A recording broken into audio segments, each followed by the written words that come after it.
인간은 다 커가지고 내 맘대로 하고 싶은데 그냥 공주처럼 입혀놓고 25, 35 이렇게 됐는데 공주처럼 입혀놓고 아니 왕자처럼 옆에 탁 칼차게 하고 난 다음에 가만히 앉아있어. 그럼 어떻게 생각하는 의자인가요? 그렇게 인간이 있을 수가 없어요. 나는 성인이 되었으니 공주 옷은 입을 수 없는 거예요. 왕자 옷은 입을 수 없는 거예요. 내가 이제 성인으로서 사이즈도 달라지고 옷의 양태도 달라지는 거예요. 왜냐면 옷은 사회적 언어니까.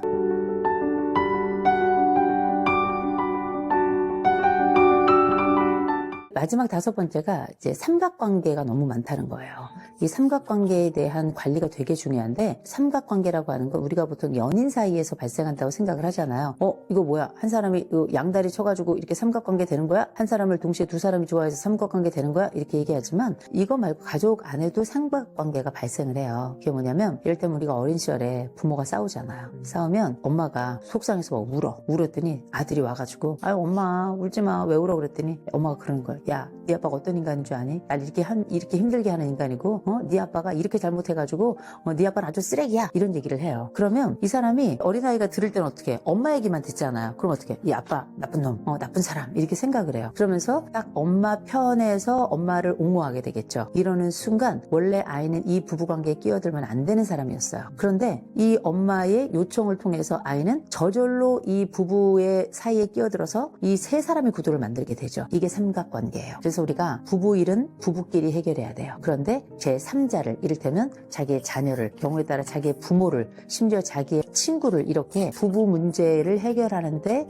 끼어들게끔 만드는 사람들이 있어요. 이런 경우들이 사실은 역기능적 가족 구조를 만드는 거거든요. 그래서 결국은 가족이 편을 먹게 하니까. 근데 요즘 이런 가족이 엄청나게 많아요. 왜냐면 일단 아이가 적어요. 그리고 주 양육자하고 자녀 간의 밀착이 너무 커요. 그래가지고 이걸 이제 융합된 가족이라고 불러요. 서로 간의 가족들끼리 막 뭉개져가지고 떨어지지 않는 관계. 그래서 아들하고 엄마하고 아들이, 엄마하고 딸이, 또 아버지하고 아들이, 아버지하고 딸이. 근데 보통 아버지하고 같이 이렇게 융합되기는 어려워요. 대개는 엄마가 주 양육자가 되면서 정서적인 교류를 하고 엄마가 아이의 젖을 먹이잖아요. 이건 굉장히 중요한 행위예요. 왜냐면 엄마가 아이에게 젖을 먹인다는 건 물리적으로 이 몸에서 나오는 젖만 먹이는 게 아니에요. 정서적인 젖도 같이 먹이는 거거든요. 그래서 이 젖을 먹이는 사람과 그 자녀 간의 이 관계는 그렇지 않은 관계인 아빠와 이 아이들 관계하고는 굉장히 다른 거예요. 물론 이제 성장해 가면서 아빠가 함께 육아에 참여하고 그렇게 아이들과 희노애락을 함께 하면서 그렇게 정서적인 젖을 양쪽에서 먹이는 거 굉장히 좋거든요. 이런 관계가 되면 좋지만 이렇게 삼각관계가 딱 일단 시작이 되면 이게 어렸을 때만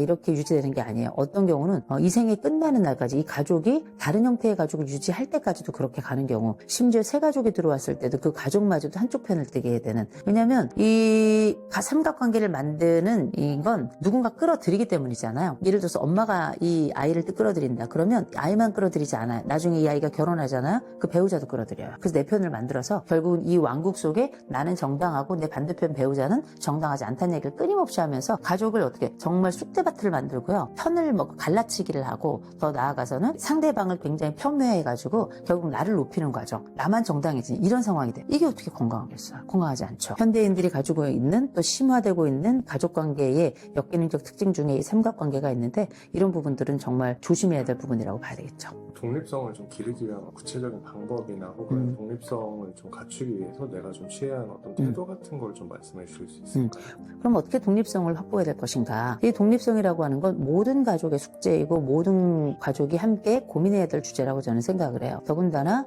아이들이 적어지면서 금이야 오기야의 엄마 아버지가 아이를 위해서 전심으로 뛸 뿐만 아니라 모든 것들을 다 해주는 그런 성장 과정을 살았던 세대들이 이제 성인이 되어서 자기의 독립성을 나중에 가서 뭐라 그러냐면 엄마 아빠가 나를 이렇게 키웠잖아요. 이렇게 얘기를 해요. 진짜 전 정말 쓰레기 같은 얘기라고 생각해요. 그게 뭐 하는 짓이에요. 다만 우리가 부모들의 잘못이나 부모들의 실수도 있어요. 왜냐하면 아이들을 이렇게 내가 충분히 받지 못했던 그 사랑과 그 물질적 풍요, 그리고 아이를 귀하게 키우고 싶은, 그리고 특별하게 키우고 싶은 그 마음 때문에 이 아이에 대한 경계를 없애버린 건 사실이에요. 독립에 대한 경계를 없앤 거예요. 우리가 흔히 이제 훈육이라는 걸 이야기할 때는 훈육의 기준이 해야 될 것과 하지 말아야 될 것에 대한 경계, 울타리, 말뚝, 제가 이런 표현을 많이 쓰는데 결국은 우리가 해야 될 것과 하지 말아야 될 것에 대한 경계는 규칙이라고 말할 수 있어요. 이 규칙을 어떻게 해야 되냐면 만든 사람이 되게 중요한 역할을 해요. 이 규칙이 잘 유지될 수 있도록 관리 책임도 가지고 있는 거거든요. 훈육자로 부모가 사랑한다는 건 이 아이에게 규칙을 주는 걸로 끝나는 게 아니에요. 거기에 따라서 이 규칙을 잘 준수할 수 있도록 칭찬하기도 하고 때로는 뭐 일종의 처벌을 하기도 하고 그러면서 이 규칙이 이렇게 균형을 맞추면서 유지가 되는 거잖아요. 그런데 이 부모들이 처음에 규칙을 좀 잘못 세운 게 있어요. 특별히 정서 규칙하고 생활 규칙을 정말 잘 못 세우더라고요. 애들이 뭐 해도 어떻게 무조건 예쁘다, 잘했다, 너는 잘 될 거다. 잘못한 건 잘못한 거고요. 잘 안 될 건 잘 안 되는 거예요. 무작정 이렇게 이야기한다고 해서 그게 되는 건 아니거든요. 이렇게 말의 경계 속에서 우리가 함께 그 갖춰야 될 사회적 기준을 깨는 경우, 이거 부모가 잘못한 거고요. 또 한 가지는 이 아이들에게 요새는 애들이 학원 다니고 막 그러니까 가사 분담도 안 하더라고요. 근데 저는 애가 일단 젖병을 들고 먹을 수 있으면 애 안고 가서 젖병을 싱크대에 휙 집어 던지는 것부터 시작해야 된다고 얘기하는 사람이에요. 그래야 지가 자기 집안에서 멤버로 활동하면서 사회적 가정적 책임을 질 수 있는 사람이 되는 거거든요. 그렇게 해서 조금 더 커서 이제 애가 뭐 밥 먹기 시작하면 이유식 먹으면 이유식 집어 던지고 싱크대에, 밥 먹기 시작하면 자기 밥그릇 갖다 집어넣고, 그 다음에 조금 더 크면은 신발 정리한다든지 아니면 뭐 자기 방 정리한다든지, 이거 되게 중요하거든요. 이런 기본적인 집안 내에서의 역할을 충실하게 할 수 있도록 도와주어야 이 아이는 사회적으로도 자기의 책임을 회피하지 않고 끝까지 자기 역할을 다 해나가야 되는 거예요. 근데 이런 것들을 부모들이 하지 않았단 말이에요. 너는 아무것도 하지 마. 엄마가 하면 돼. 심지어 도우미 아줌마가 하면 돼. 월급은 뻔한 도우미 아줌마는 왜 이렇게 쓰는지 모르겠어요. 그런데 어쨌든 그렇게 귀하고 공주같이, 그렇게 왕자같이 나도 그렇게 크고 싶었고 내가 또 그렇게 컸을 수도 있고 내 아이도 그렇게 키우고 싶고 또 그렇게 키우렸을 수 있어요. 그러면 무슨 일이 생겨나면 공주 왕자 밑에는 왕하고 왕비가 있다고 생각하는데 무수리가 있는 거예요. 항상 그 옆에 붙어 있는 건 메이드가 있는 겁니다. 그 생각을 하지 못하고 나중에 이 아이들이 자기가 이렇게 애쓰고 힘쓰고 공들여서 키운 것에 대해서 페이백 서비스하지 않는다고 펄펄 뛰는데 그거 되게 웃긴 일이라고 생각해요. 그리고 또 한 가지 있죠. 내가 이렇게 얘 모든 인생을 좌지우지하고 모든 플랜을 다 짰듯이 나머지 생의 플랜까지 짜려고 하는 부모들이 많이 있어요. 이건 굉장히 잘못하는 거죠. 우리가 아이들 키워서 낳아서 그렇게 키운다는 건, 아이가 처음에 태어날 때는 이렇게 손을 오그리고 태어나요. 근데 점점 클수록 이 손을 펼치고, 그리고 이 손을 펼쳐서 엄마 아버지가 이 손을 잡아준단 말이에요. 꽤 오랜 시간 잡아주지만 이 손을 아이가 조금 성장해서 자기 혼자 뛰고 걷고 구부리고 앉고 헤엄치고 매달리고 이렇게 할 시점이 되면 스스로 자기 손을 펼쳐서 친구의 손을 잡는 거예요. 그랬다가 누군가의 연인의 손을 잡고 또 배우자의 손을 잡고 그다음 자기 자식의 손을 잡고, 이렇게 잡는 대상이 성장에 따라 달라지는데 이 요즘 부모들이 계속 자식들의 손을 계속 붙잡고 있으려고 그래요. 저는 그거 정말 형편없는 일이라고 생각해요. 왜냐면 이거는 인생 규칙을 깨는 일이에요. 자녀의 인생 규칙을. 그 인생 규칙이 뭐냐면 독립성이에요. 이 자녀들이 부모의 손을 더 이상 잡지 않아도, 물론 이게 섭섭한 일이죠. 자식의 손이 얼마나 부드러워요. 자식의 손이 얼마나 온기가 있어요. 그 자식의 손을 잡을 때 기쁨이 얼마나 커요. 그러나 부모가 된다는 건 그 자식의 손을 잡을 때의 기쁨도 누려야 되겠지만 그 손을 놓을 때의 아픔도 견뎌야 되는 거거든요. 어떻게 좋은 일만 있어요. 배고플 때 있으면 배 부를 때도 있는 거고, 내가 잘 때가 있으면 깰 때가 있는 것처럼 그렇게 자식들과 함께 살아가면서 그 손을 놓고 잡고 싶지만 그 손을 잡지 말아야 될 때도 있는 거예요. 근데 부모들이 시대를 가지지 않고 아무 때나 이 자식들의 손을 잡고 평생 그 손이 내 손인 양 그렇게 잡아가려고 하거든요. 정신 바짝 차려야 돼요. 이거는 부모들의 잘못이에요. 그런데 부모들만 잘못이 있는 건 아니에요. 많은 요새 젊은 층들, 또 젊은 자녀들이 상담 현장에서 와서 내 부모가 나를 그렇게 키웠잖아요. 내 인생은 내 부모가 그렇게 키운 게 잘못 아니에요? 제 인생은 처음부터 폭망이었어요. 뱃속으로 들어가야 돼요. 이런 얘기 많이 하거든요. 저는 그 친구들에게 이런 얘기합니다. 화낼 수 있다. 부모가 잘못한 부분이 있다. 또 한동안 그래서 많은 강연하고 이런 분들이 자식들한테 사과해라. 그래서 무릎 꿇고 막 빌고 막 이런 거 했었어요. 전 그거 미친 일이라고 생각해요. 부모 발을 밟으면 사과해야죠. 그런데 부모가 물론 잘못한 부분이 있어요. 엄마가 이런 과정에 이런 거를 그때 했어야 되는 건데 좀 못한 부분이 있는 것 같아. 지금은 내가 이렇게 교정을 해야 될 것 같아. 라고 이런 얘기는 가능하겠죠. 부모 자식 간에도 위계라는 게 있는 겁니다. 저는 부모는 부모고 자식은 자식이라고 생각해요. 프렌드 데디, 친구 같은 아버지, 프렌드 맘이, 친구 같은 엄마 좋거든요. 그건 내가 할 수 있는 역할 중에 하나를 그렇게 선택하는 거예요. 부모가 위계 없이, 위아래 없이 아이들을 그렇게 경우 없이 키우잖아요. 그러면 이런 게 문제가 아니고요. 인간이 잘못됩니다. 그래서 부모는 부모 역할하고 자식은 자식 역할 하는 거예요. 옛날에 오래된 영화 중에 권상우하고 김하늘이라는 배우가 과외하는 이런 동갑내기 과외학인가 있었어요. 거기서 김하늘 배우가 하는 얘기가 있습니다. 너는 학생이고 나는 선생이야. 이거 되게 중요한 거예요. 나는 부모고 넌 자식이야. 이걸 선명하게 해야 돼요. 그거 경기 딱 무너지잖아요. 아이들은 성장하기 전부터 부모 머리 위에 올라가서 부모 상투를 잡는 겁니다. 그래서는 부모가 아이들에게 친절하게 대하는 것과 부모 자식 간의 경계를 깨는 건 다른 일이라고 생각해요. 그러면 나중에 이 아이들이 부모의 삶 속에 함부로 침범해 들어와서 막무가내로 하는 거예요. 그렇게 키우는 건 잘못된 거예요. 그러나 부모도 그렇게 잘못하는 바가 있죠. 그러나 부모도 뭐 사람인지라 실수할 수도 있고 다만 아이들에게 이런 얘기를 하면 안 되겠죠. 엄마도 네가 처음이라. 그거 익스큐즈 안 돼요. 애는 더 어려요. 애는 더 어린데 애한테 가가지고 3살 4살 되는데 나도 엄마가 처음이야 하면서 장장 울어요. 어쩌라는 거예요. 그렇잖아요. 그거는 저는 좀 별로라고 생각해요. 오죽하면 그랬겠어요. 이해는 가요. 그러나 그럼에도 불구하고 우리가 부모가 거룩하고 아름다운 이유는 내가 성장 과정에 별 볼 일 없고 형편없고 무차별적으로 그렇게 때로는 학대까지 받아가면서 그렇게 성장했지만 나는 더 괜찮은 부모가 되려고 애쓰고 힘쓰고 용쓰고 하는 거 있잖아요. 그런 노력이 있기 때문에 아름다운 거거든요. 그러나 거기에 규칙이 없는 건 아니다. 원칙이 없는 건 아니다. 깨서는 안 될 것도 있다 라고 말씀을 드리는 거예요. 이런 게 지켜져야 아이들의 독립성도 사실 보장이 되는 건데 이미 어떻게 벌써 컸는데 그렇잖아요. 그리고 부모가 나를 침범해. 그 부모가 나를 침범한다는 건 좋은 것도 있고 싫은 것도 있어요. 왜냐면 다 해주니까 완전 편하거든요. 인간은 다 커가지고 내 맘대로 하고 싶은데 그냥 공주처럼 입혀놓고 25, 35 이렇게 됐는데 공주처럼 입혀놓고 아니 왕자처럼 옆에 탁 칼차게 하고 난 다음에 가만히 앉아있어. 그럼 어떻게 생각하는 의자인가요? 그렇게 인간이 있을 수가 없어요. 나는 성인이 되었으니 공주 옷은 입을 수 없는 거예요. 왕자 옷은 입을 수 없는 거예요.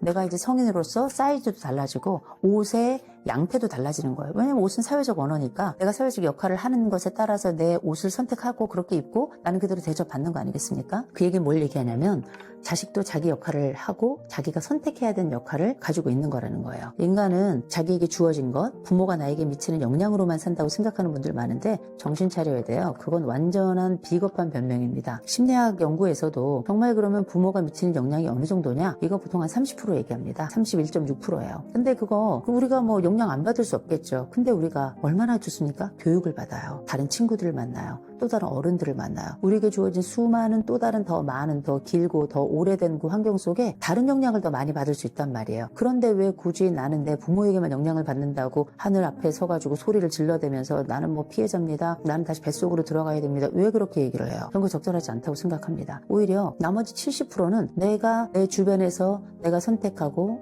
나에게 온 것들을 해석하고 받아들이면서 그렇게 내 인생을 만들어가는 거거든요. 그러니 부모 탓만 할 것 없다. 부모가 모질라고 한심해서 그랬을 수 있어요. 그러나 우리의 삶은 우리가 선택하는 것에서 훨씬 더 많이 좌지우지 된다는 걸 기억한다면 독립성 역시 그럴 것이다라는 거예요. 독립에 대한 정의가 있어야 될 거예요. 독립이라고 한다는 건 이렇게 정의를 해요. 사람은 살아가면서 이렇게 커야 된다라고 하는 부분, 아이는 이렇게 키우는 게 맞습니다라고 얘기할 때 제가 부모 교육할 때 하는 얘기가 있어요. 인간은 독립적이고 민주적인 시민으로 아이들을 키워야 된다라고 저는 얘기합니다. 그중에 진짜 중요한 것 중에 하나가 이제 독립성이에요. 내가 내 일을 알아서 척척 해내고 그러니까 할 수 없는 것들은 도움을 청할 줄도 아는 용기, 이게 독립성이라고 생각해요. 나 혼자 다 할 수 있어, 아니면 난 못해, 이런 게 아니고 내가 할 수 없는 것에 대해서도 도움을 청해야 된다는 거죠. 전 그거 되게 중요하다고 생각하거든요. 그래서 이런 요소들을 갖추도록 성장시키는 게 독립성이고, 민주성이라는 거는 뭐 거칠게 말하자면 나의 책임과 권리와 의무 알고 이거 남이 함부로 침탈하지 못하게 지켜내고 다른 사람들이 가지고 있는 책임과 의무와 권리도 내가 보존할 수 있는 능력이 있는 거, 그게 뭐 성숙한 민주 시민주의 사회에서 살아가는 사람 아니겠습니까? 맨 마지막에 제가 시민이라고 얘기했는데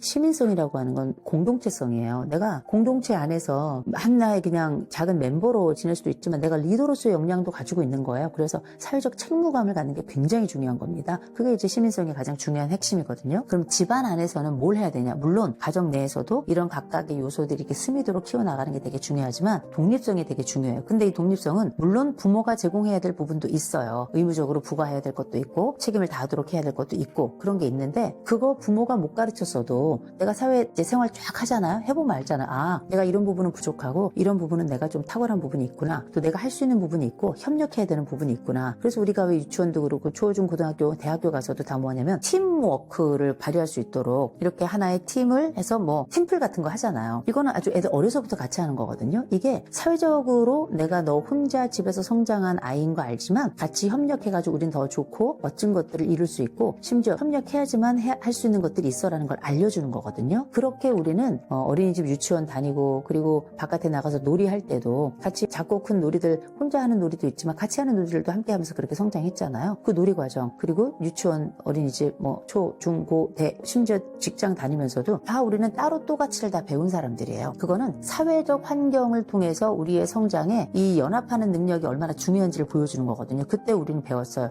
이거 잘 못하겠어? 그럼 다른 친구, 야, 내가 도와줄게. 이런 것도 있고, 내가 좀 못했어. 그때 다른 애가 너 왜 그랬어? 이렇게 하면 욕도 먹고. 이게 뭐냐면 다른 사람과 함께 살아가는 여러 희노애락을 경험하는 과정이거든요. 그래서 이 독립성이라는 걸 어떻게 키우냐 물어보셨잖아요. 제일 먼저 이 독립성은 부모에게서만 발현되는 게 아니라는 걸 알고 있는 거 되게 중요해요. 그러니 부모 탓할 거 없다. 두 번째, 이 독립성의 가장 핵심적인 주체는 나다라는 걸 아는 거. 지금부터 시작해도 늦지 않다라는 거. 세 번째로는 이 독립성이라고 하는 게 많은 분들이 경제적 독립에 대해서만 많이 생각을 하시더라고요. 그 주체적 삶을 산다는 건 모든 차원에서의 독립성을 다 구가할 수 있는 거예요. 그래서 이를테면 내가 집안에서 경제적으로 능력이 없을 수 있잖아. 그러면 내가 얘기하는 겁니다. 엄마, 제 방은 제가 정리하겠습니다. 엄마가 정리해라 어쩌고 저쩌고 얘기하는데 독립된 주체면 지금 20, 30, 40 넘어가는데도 불구하고 아직까지 부모가 방을 치워주는 집들이 많아요. 전 그건 정말 수족이 멀쩡한데 전 부모도 그거 치워주면 안 된다고 생각해요. 근데 뭐 벌레 나오게 생겼으니까. 그러나 정신 차려야 됩니다. 자기가 성인이라는 걸, 이미 컸다라는 걸, 그리고 이 성인으로서 내가 뭘 해야 되는지에 대해서